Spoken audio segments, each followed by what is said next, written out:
नमस्कार। आप सभी के अपने चैनल जय गुरुदेव उत्तराखंड पर एक बार फिर से बहुत बहुत स्वागत है। कामना करते हैं कि आप और आपके परिजन सभी स्वस्थ होंगे। इसी कामना के साथ बढ़ते हैं आज के अद्भुत क्रमांक की ओर। तो काफी समय से आप सभी की ओर से प्रतिक्रियाएं आ रही थी कि संकेतों की श्रृंखला में आपके लिए कुछ अद्भुत क्रमांक बनाए जाएं। तो आज का ये क्रमांक पुनः संकेतों की श्रृंखला के अंतर्गत है और आज के क्रमांक में हम आपको बताने जा रहे हैं 4 ऐसे अद्भुत संकेत जो कि आपके अच्छा समय आने से पूर्व आपको मिलते हैं और ये स्वप्न स्वयं आपको ये बताएंगे कि आपका निकट भविष्य में भाग्योदय भी होने वाला है और काफी अच्छे समय से आप जुड़ने वाले हैं। तो आइए बिना समय व्यर्थ किए हुए बात करते हैं इन 4 अद्भुत संकेतों की ओर।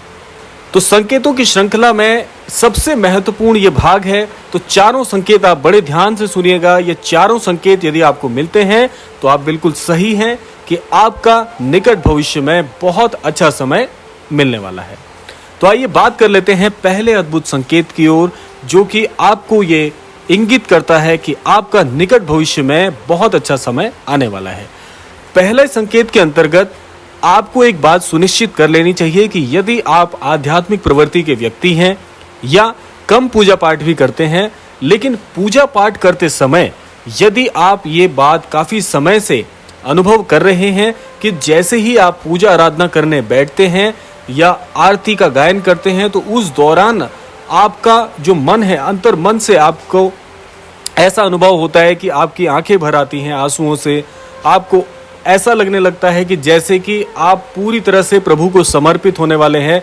आप जानबूझकर ऐसा नहीं करते, लेकिन अंतर मन से आपका मन रुआंसा हो जाता है और आपकी आंखें पूरी तरह से आंसुओं से भर जाती है। तो ये सबसे प्रबल संकेत होता है कि आप ईश्वर की जो आराधना कर रहे हैं, आपका जो ईश्वर के प्रति विश्वास है वो ईश्वर को पूर्ण रूप से प्रसन्न कर चुका है और ईश्वर आप पर बहुत बहुत प्रसन्न है। आपकी कोई भी मनोइच्छा है जो आप ईश्वर के समक्ष रख रहे हैं, तो यह मान के चलिएगा कि बहुत जल्दी निकट भविष्य में आपकी वो मनोकामना भी पूर्ण होने वाली है। ये चारों ओर से खुशियों का समागम लेकर आपके जीवन में अवतरित होने वाला है। ये वो संकेत है जो बहुत कम लोगों को मिलता है, लेकिन जिनको ये संकेत आता है उनके जीवन से आप एक बात समझ लीजिएगा कि उनके जीवन का जीर्णोद्धार प्रभु स्वयं करना चाहते हैं। और ऐसा संकेत एक और इशारा करता है कि यदि काफी समय से आपके जीवन में जो परेशानियां चल रही थी, जो कर्जवान आप हो गए थे या किसी भी प्रकार के संकट और कष्टों से आप जूझ रहे थे, बहुत बहुत शीघ्र आपके जीवन से ये संकट अब प्रभु हरने वाले हैं। ईश्वर की वो कृपा आपको जीवन में मिलने वाली है जिसका आपने पहले कभी अनुभव नहीं किया। तो ये अगर संकेत आपको मिल रहा है तो आप पहले से ही अपने मन को प्रसन्न करना प्रारंभ कर लें, क्योंकि ये संकेत आपका भाग्य पूरी तरह से बदल देगा और आपके जीवन में चारों ओर से खुशियों की लहर लेकर आएगा। तो यह था पहला अद्भुत संकेत। अब बात करते हैं दूसरे उस अद्भुत संकेत की जो कि आपके जीवन को पूरी तरह से बदलने में सक्षम है। अब दूसरे संकेत की ओर मैं आपको लेकर चलता हूं। ये संकेत स्वप्नों की श्रृंखला के अंतर्गत भी आता है और अपने आप में एक प्रबल संकेत भी है। देखिए, स्वप्न जो होते हैं वो हमारे निकट भविष्य के लिए हमको पहले से ही सावधान कर देते हैं, पहले से ही हमें अनुभव करा देते हैं कि जीवन में थोड़ा सा सतर्कता के साथ चलने की आवश्यकता है। तो ये एक संकेत ऐसा है जो कि स्वप्न में यदि आप देख लेते हैं तो आपको सुनिश्चित कर लेना चाहिए कि अब आपका जो समय है वो पूरी तरह से बदल के बड़े ही सकारात्मक प्रभावों में परिवर्तित होने वाला है। इसमें स्वप्नों के अंतर्गत अगर आप एक चीज का अनुभव कर रहे हैं कि आपने देखा है कि एक उगता हुआ सूरज जो कि पूर्ण रूप से प्रकाशमान है और पर्वत की चोटियों के बीच से सूर्य का उगता हुआ दृश्य आप स्वप्न में देख रहे हैं, और इस स्वप्न के अंतर्गत भी आप अपने मन को ऐसा अनुभव कर पा रहे हैं कि जीवन में इससे अच्छा सुख, इससे अच्छी प्रसन्न अवस्था शायद ही कोई हो सकती है।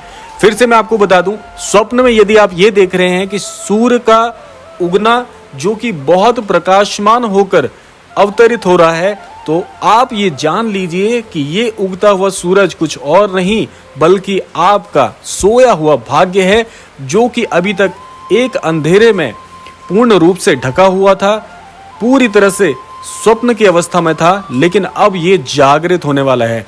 जो उगता हुआ सूर्य है वह कुछ और नहीं बल्कि प्रतीक है आपके सोए हुए भाग्य के जागने का। और ये स्वप्न किनको आता है मैं बता भी देता हूं। ज्यादातर ये स्वप्न आता है जो छात्र काफी समय से किन्हीं परीक्षाओं की तैयारियों में जुटे हुए थे।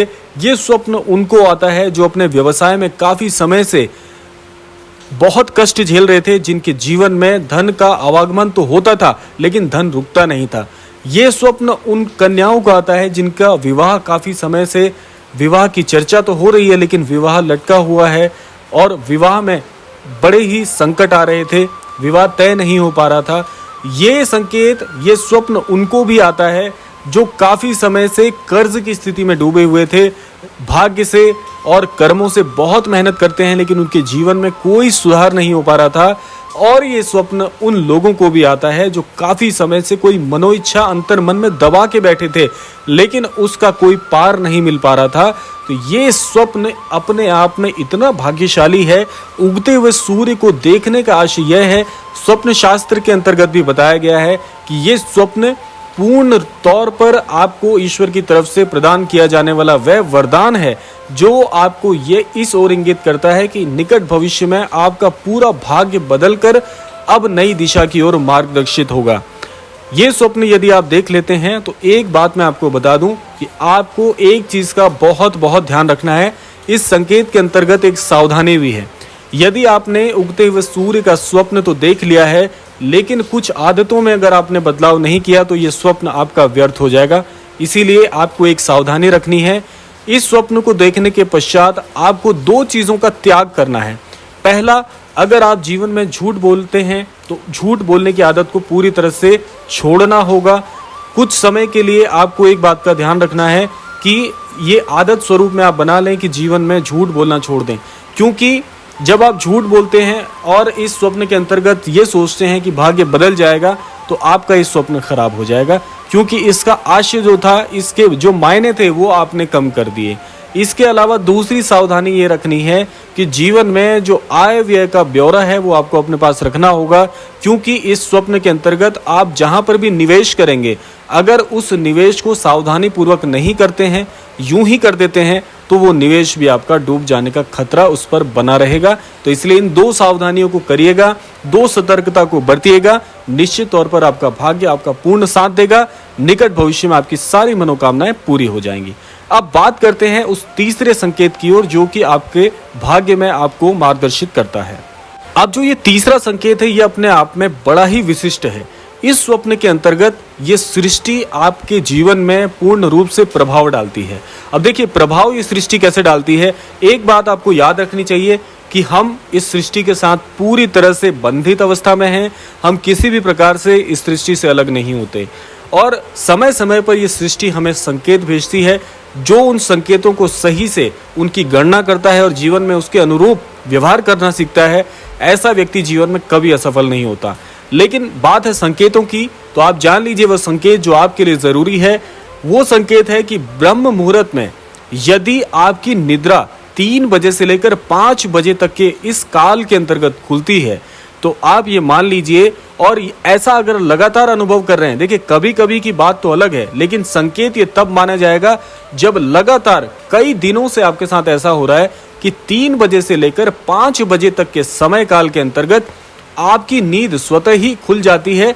और नींद खुलने का आशय ऐसा है कि जैसे आपकी नींद पूरी हो गई हो।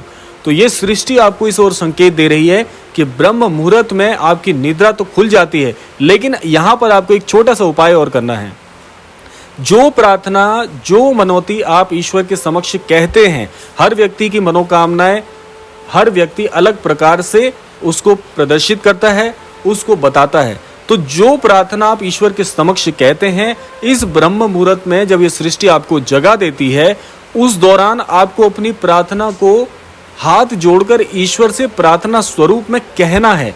चाहे तो आप शब्दों स्वरूप में कह सकते हैं, चाहे आप अंतर मन से ही कह सकते हैं, यानी कि बिना आवाज किए मन ही मन में कह सकते हैं।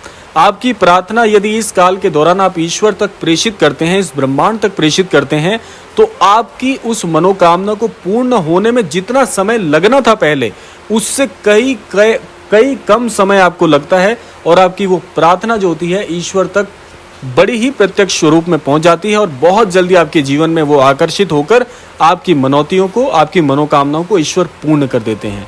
मैंने आपको बहुत ही व्यवहारिक तरीके से इसको समझाया है, बहुत आसान तरीके से समझाया है। तो जिन भी लोगों की निद्रा जो है वे ब्रह्म मुहूर्त में खुल रही है, लगातार काफी समय से ऐसा हो रहा है, तो यह एक बड़ा ही प्रबल संकेत है जो कि सृष्टि आपको भेज रही है कि जल्दी ही आपका अच्छा समय आने वाला है। जिसके लिए आप प्रार्थना कर रहे थे वो समय आपको अब जीवन में जल्दी ही प्राप्त होने वाला है। तो थोड़ा सा जागृत हो जाइए।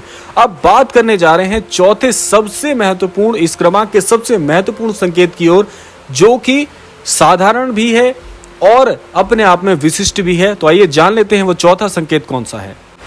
अब जो चौथा संकेत है ये सबसे ज्यादा साधारण भी है और बहुत विशिष्ट भी है। ये सबसे महत्वपूर्ण संकेत है कि आपका जहां पर भी निवास स्थान है, जहां पर भी आपका गृह स्थान है, वहां पर अनायासी, अचानक ही जैसे अतिथि आते हैं, ऐसे ही अतिथि के तौर पर पशु पक्षियों का आपके गृह स्थान पर आना अपने आप में एक संकेत होता है कि ईश्वर आप पर बड़ी ही कृपा करने वाले हैं। क्योंकि पशु पक्षियों का घर के अंदर आना, देखिए प्रांगण में आना अलग बात है, गृह स्थान पर जो आपका कक्ष है वहां पर मान लीजिए बहुत से पक्षी आ जाते हैं, कई बार चिड़िया स्वरूप में या किसी भी अन्य पक्षी स्वरूप में आपके घर के अंतर्गत वो आ जाते हैं, तो समझ लीजिए कि यह अपने आप में एक बड़ा प्रबल संकेत है। क्योंकि पशु पक्षियों का गृह स्थान पर आना, पितृ देवताओं का घर पर अवतरित होना भी एक बड़ा अद्भुत संकेत माना जाता है। क्योंकि जो पितृगण होते हैं वो किसी भी स्वरूप में आपके गृह स्थान पर आ सकते हैं। और सोचिए कि अगर आपके पितृगण, आपके इष्ट देवी देवता आप पर प्रसन्न हैं और वो आपके गृह स्थान पर अतिथि स्वरूप में आते हैं, तो और आपको अगर ये जानकारी मिल जाए तो आप सोचिए कि आप कितना आदर सत्कार उनका कर सकते हैं। यहाँ पर बात आती है कि आपको करना क्या है ऐसे में। देखिए, आना अपने आप में एक बहुत अच्छी बात है। आप क्या कर सकते हैं कि अगर आप ये देख रहे हैं कि काफ़ी समय से ऐसा हो रहा है कि पशु पक्षी आपके गृह स्थान पर आकर रुक जाते हैं और आपके कक्ष के अंदर भी आ जाते हैं, तो आप उनके लिए किसी भी प्रकार के, जैसे चावल के दाने हो जाएं, दाल के दाने हो जाएं, तो किसी भी प्रकार का सूक्ष्म भोज्य पदार्थ उनको अवश्य दें। उससे क्या होगा कि अगर वो किसी प्रार्थना स्वरूप में आए हैं या किसी इच्छा स्वरूप में आए हैं और आपके घर का भोजन प्रसाद यदि वो पाते हैं, तो अपने आप में आपके लिए ये बड़ा लाभकारी हो जाएगा। क्योंकि इससे आपको एक संतुष्टि मिलेगी कि आपके गृह स्थान पर आके कोई भोजन पा के जाए तो वो प्रसाद स्वरूप हो जाता है उनके लिए और आशीष स्वरूप हो जाता है आपके लिए। तो ये अपने आप में बड़ा विशिष्ट संकेत है। तो यह था आज का अद्भुत क्रमांक। चारों संकेत पूर्ण हो गए हैं। आशा करते हैं ये चारों संकेत आप सभी को भी प्राप्त हो और आपका भी भाग्य प्रबल हो और निकट भविष्य में आपके जीवन में चारों ओर से सुख समृद्धि की आपको प्राप्ति हो। इसी कामना के साथ विदा लेने का समय आ गया है। विदा लेने से पूर्व समय है प्रार्थना का। यही प्रार्थना करना चाहूंगा कि श्री महाराज जी के आशीर्वाद अनुसार सभी को सद्बुद्धि प्राप्त हो, सभी को सन्मति प्राप्त हो, इस संपूर्ण सृष्टि का कल्याण हो, इस संपूर्ण विश्व का कल्याण हो। इसी कामना के साथ विदा लेते हैं। मिलते हैं अगले क्रमांक में। तब तक के लिए जय श्री राम, जय गुरुदेव, जय उत्तराखंड।